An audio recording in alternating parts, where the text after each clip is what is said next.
Hello everyone, welcome to WebTech Tutorials. Today's tutorial is about what to do when you forgot the password of Line. Before moving on, if you have not subscribed to our channel, hit the subscribe button to WebTech Tutorials for our helpful web tutorials and videos. Moving on to today's topic, what to do when you forgot the password of Line app and you want to log in.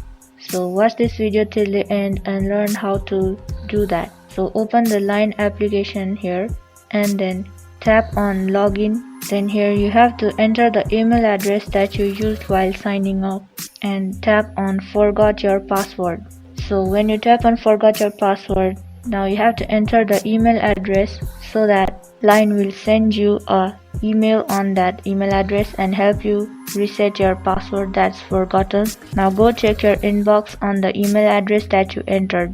So here's the email for password reset online.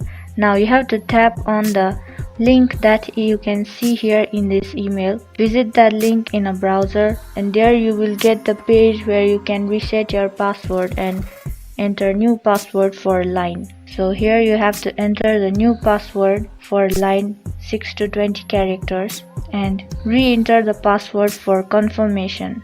And once you are done, tap on the OK button. Therefore your password, well, remember your password must contain numbers and letters, both of them. After you have entered the password and correctly and re-entered for confirmation, tap on the OK button. Therefore your password is changed. Now you have to go back to the Line app and re-log in with your new password and your email address. In this way you can change your password when you have forgotten your password in Line application. I hope this video was helpful to you guys. Thank you for watching our video till the end. Do like and subscribe to our channel. Also hit the bell icon for more upcoming tutorials. If you have any comments or questions, make sure to mention them in the comment section below.